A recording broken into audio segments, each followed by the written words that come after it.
Здравствуйте! Сегодня в гостях у нас Mitsubishi Lancer 9 с двигателем 1.6. Типичная проблема этого мотора – жор масла. У них это, к сожалению, бывает довольно-таки часто на разных пробегах. У кого на 120, у кого на 180, у кого на 200 тысячах пробега. Но данный агрегат прошел 217 тысяч. Сейчас у него расход масла примерно литр 100 на 1000 километров. Не маленький расход. Правда, сказать, что этот пробег реальный, я не могу, так как автомобиль был приобретен 10 тысяч назад. Сначала на нем ездили, вроде как все было хорошо. И через 5000 после покупки начался дикий масложор. Не знаю, возможно, были залиты какие-то присадки, поменяли масло и начался масложор. Может, просто начался масложор. Я точно этой информации не знаю, но факт в том, что мотор очень много потребляет масла. Теперь будем вынимать этот агрегат из-под капота. Ну и разбирать его, смотреть, что же там произошло. Но обычно здесь коксуются кольца маслосъемные очень сильно на этих двигателях. Данный агрегат снят, и в этот мотор уже лазили. Намазали столько герметика, что когда затягивали, лопнул кусочек чугуна, где болтик затягивается. И вот герметик, вот он торчит прямо с этой части. Здесь вот то же самое, то есть пошла какая-то трещина и выдавилась герметик. А теперь смотрим, сколько его здесь вот навалено, просто висит с поддона. Агрегат установлен на стенд и готов к дальнейшей его разборке.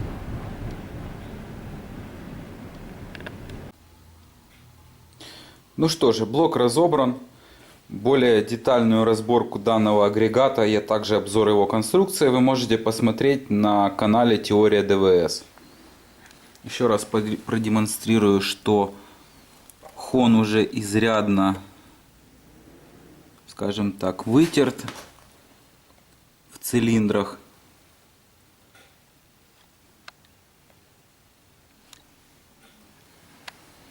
Короче, двигатель одним словом походил. Измерив поршень, данный этот 4-го цилиндра, мы видим, что юбка не выработана. То есть примерно здесь как вот и остался заводской зазор в районе 3 соток. Теперь я ради интереса решил посмотреть, какой же зазор между поршнем и цилиндром. Вот мы выставили на 0 индикатор.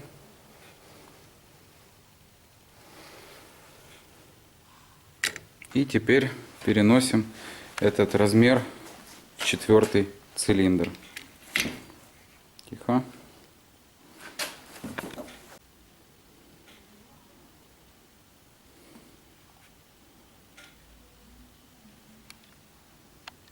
Так, и что мы видим? Здесь у нас примерно 8 соток.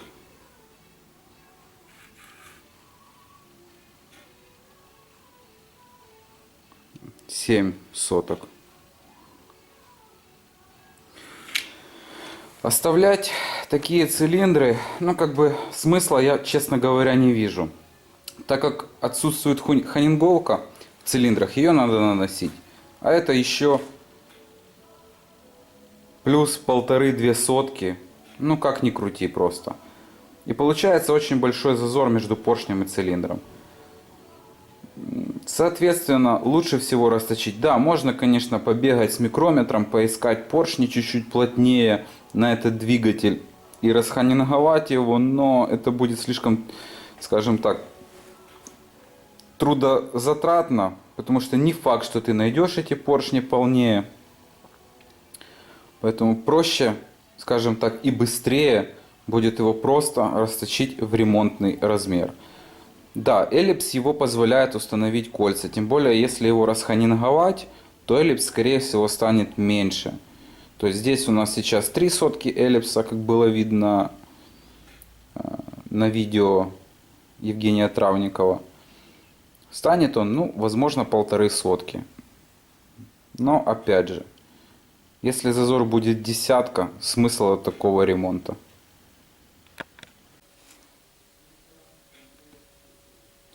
Головочка для своего пробега просто шикарнейшая. Вот впускные клапана. Здесь блестящая кромка идет, контакт. Выпуск темная, но и сам клапан, как видим, он достаточно темный. Поэтому как бы судить тяжело на это все дело.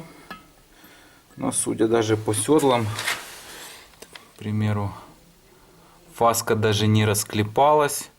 Здесь в принципе тоже есть маленькие-маленькие точечки. Но мне так кажется, что это все дело надо просто очистить от грязи.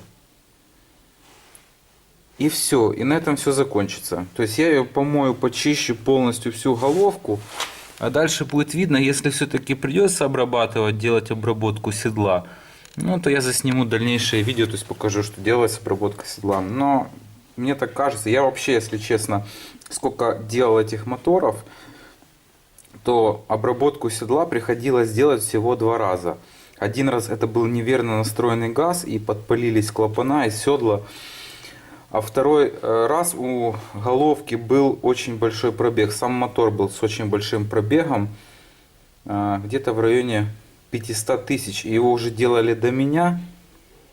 Там он был в ремонт расточен. И я тогда, когда делали обработку седла, и при этом даже направляющие не меняли, потому что износ был 1 сотка. Сейчас вообще все в ноле, ну в норме. А на той был износ 1 сотка за 500 тысяч. Ну, то есть показатели этих, ходимость этих головок просто отличные. Блок Mitsubishi вернулся с механообработки. Была произведена шлифовка плоскости. С блока было снято 11 соток. Потому что была местами коррозия, плюс небольшое, как бы, как это правильно сказать, изменение плоскости присутствовало. Также цилиндры были расточены в ремонтный размер. Была произведена хонинговка. Уже установлен на него коленчатый вал, потому что, чтобы закрепить на стенд, как бы, если я его закреплю, так как он есть, и поставлю блок, коленчатый вал, поршневую и так далее, я не смогу закрыть поддон, так как задняя крышка является же задним сальником. Поэтому мы поставили коленвал, после чего установили заднюю крышку. Теперь при сборке я смогу его собрать на стенде до конца. Блок вращается довольно-таки легко. То есть блок, коленчатый вал, извиняюсь. Вот. Вкладыши там новые, стандарт. То есть ничего перешлифовывать не пришлось. Производство Тайхо. Поршневая была куплена фирмы Teikin. В принципе, зарекомендовала на себя довольно-таки неплохо. Я уже неоднократно использовал данные поршня. Я их когда-то ставил в Suzuki Liana, в один Mitsubishi, по-моему, какой-то ставил. Еще в несколько каких-то автомобилей. Ну, они в основном производят для японского рынка, а также корейского поршневую. Для европейского я их не встречал. Вот это вот у нас вот такие вот вкладыши стоят на коленчатом валу уже. Вот такие вкладыши у нас будут шатунные. Тоже производство Тайхо. В принципе, хорошая фирма. Если я, кстати, не ошибаюсь, то в оригинале Mitsubishi идет именно Тайхо. Кольца Рик. Хорошие японские кольца. Тоже неоднократно я их уже использовал на японские автомобили. Показывали они себя довольно-таки достойно. Поршневая с увеличением на 0,5. Вот здесь, надеюсь, видно хорошо. Да, хорошо видно. Якобы есть поршня 0,25 увеличения, но, к сожалению, в продаже их нигде нету. Поэтому были куплены 0,5. Также, если я не ошибаюсь, компания Teikin производит поршневую 0,75 и единицу. Ну, никогда не приходилось покупать, но вроде как в каталогах она есть. Проверяем зазоры в замках колец. потому что как бы и не оригинальные поршни, то есть может быть где-то чуть-чуть меньше диаметр на пару соточек, как бы и кольца тоже не оригинал, тем более все производство делается людьми, может быть какая-то ошибка. У меня даже как-то был случай, правда не с Mitsubishi, с Hyundai, там где одно кольцо лежало, ну, то есть вообще нет этого автомобиля, старый какой-то Hyundai, я уже не помню, давно делал. И там, грубо говоря, там 79 были цилиндры, а одно кольцо почему-то вот где-то 81 лежало, я уже точно не помню, или 80. Потом проверяем. Здесь у нас на данный момент зазор 0,30, что как бы довольно-таки хороший результат. Данные шатуны оснащены поливом на стенку цилиндров через вот такую вот писелку, можно так сказать. Маленькое калиброванное отверстие просверлено в шатуне. Все в классике, можно так сказать, старых автомобилей, классики жанра. Поршни установлены на место, каждый как пометил росточник, то есть второй, третий, четвертый, первый. А также они поставлены как полагается. Вот эта вот точка, это указание, где вперед поршня, то бишь ставится он к ГРМ вот этими точками. На некоторых французских автомобилях эти точки направлены на маховик. Но на японских автомобилях все по стандарту. Хорошо вращается данный коленчатый вал с новыми поршнями.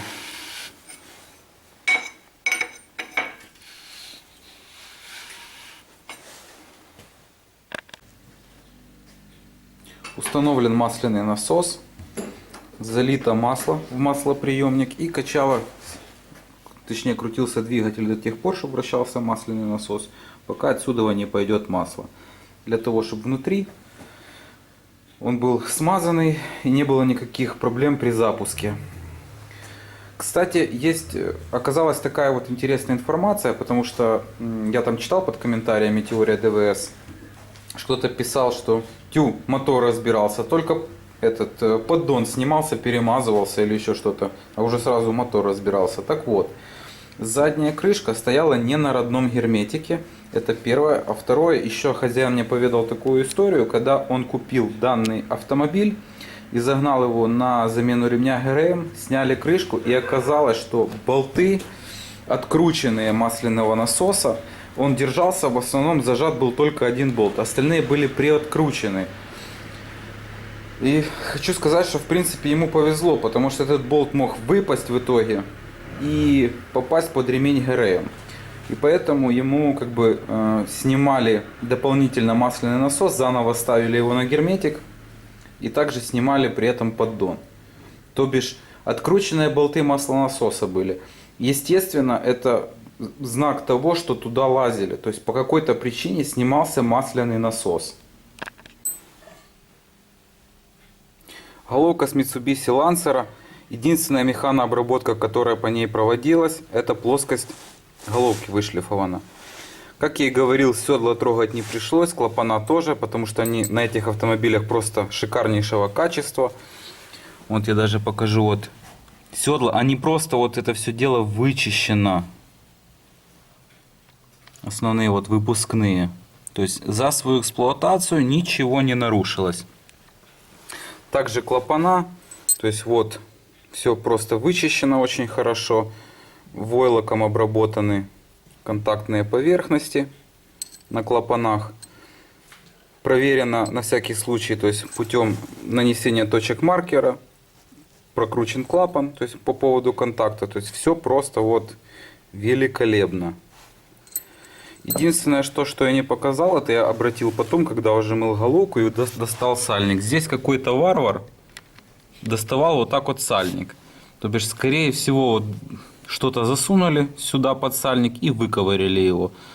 Не рекомендую так делать, потому что в таких местах образовывается течь, а также при установке сальник может в этом месте порваться.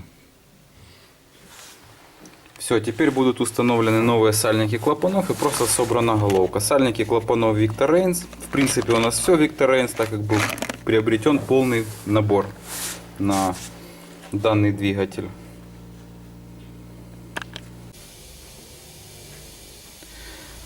Значит, головка уже поставлена на блок. Были приобретены вот такие вот болты фирмы Аюша, Аджуса, кто как их только не называет. В принципе, фирма неплохая. Неоднократно я ее пользовался. Выпускает она в основном только вот прокладки, болты, то есть моторную группу. Там кольца, поршня, вкладыши такого я не видел. То есть именно прокладочки, болты, ну что там, сальники вот выпускает данная фирма. И комплект болтов. И тут я распечатал, начал осматривать болты, и оказалась вот такая вот ерунда. Шляпка на болту кривая.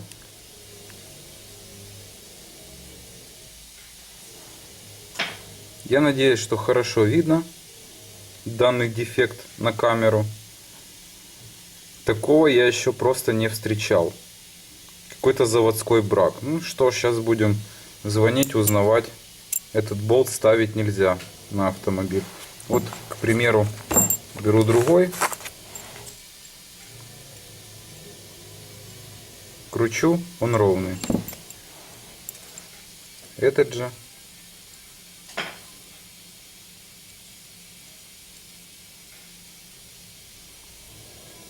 кривой.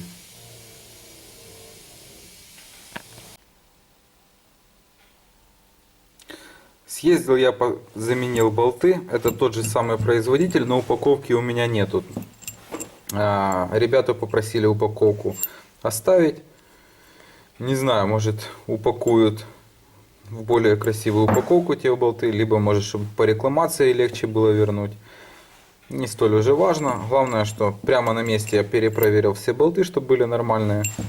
Теперь можно затягивать головку. Головка обтянута, все прошло, можно так сказать, удачно, потому что когда-то у меня был случай покупки болтов, и при затяжке один болт лопнул, остальные начали тянуться. И я эти болты сдавал по рекламации, мне вернули за них деньги, потому что они прошли экспертизу, и было подтверждено, что они имеют заводской брак. Это была давняя история. Какой производитель болтов, я уже не помню, но был у меня такой когда-то случай. Здесь сейчас все обтянулось великолепно. Теперь про моменты затяжек. Вот это порядок, если кому-то будет интересно. А вот это момент затяжки. То бишь сначала прилагается усилие от 47 до 51 ньютона. После чего данный значок показывает, что необходимо отпустить болт. По одному болту мы отпускаем, как указано в порядке, и сразу же затягиваем на 20 ньютон на метр. Это делается для так называемого выравнивания прокладки.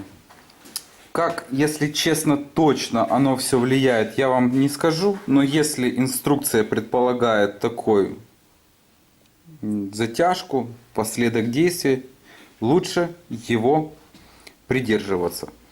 И потом 2 доворота по 90 градусов. В принципе, то есть можно сразу затянуть необходимым усилием, сразу потом пройтись, поотпускать, затянуть. Потом лучше всего подождать 5 минут, проверить опять 20 ньютонов, затянуть 90, подождать 5 минут и еще раз затянуть 90 градусов. Я так делаю, ну и как бы даю такую же рекомендацию.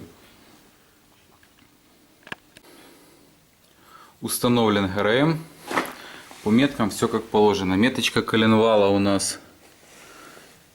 Так, где ты тут у нас на зубе? Вот точечка. И напротив вот этого вот отлива. Меточка распредвала. Вот на зубе и отлив в виде стрелочки. Натяжной ролик здесь натягивается пружиной, так что натяжку выбирает, можно так сказать, он сам, необходимого усилия. Единственное, что я изначально собрал ГРМ и забыл установить вот этот кронштейн. Пришлось снимать ремень и ставить его обратно. Не забывайте при сборке устанавливать кронштейн на место. Двигатель собран. И теперь он отправляется под капот автомобиля.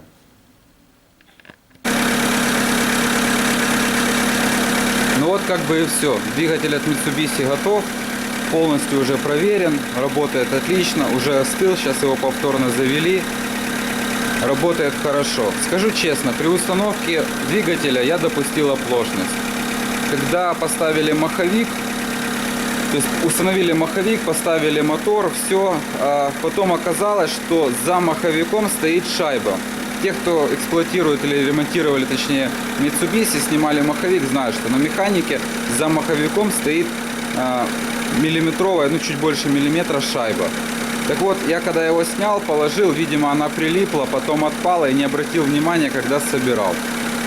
Ну и пришлось после установки мотора, я его не запускал, то есть он еще полностью собран не был, был установлен выпускной коллектор, насос гидроусилителя, этого компрессор кондиционера, а потом вот я просто увидел эту шайбу и понял, что допустили оплошность. Пришлось снимать коробку, снимать маховик, устанавливать шайбу и собирать все назад. Не стал я рисковать, проверять, что будет, если шайба отсутствует.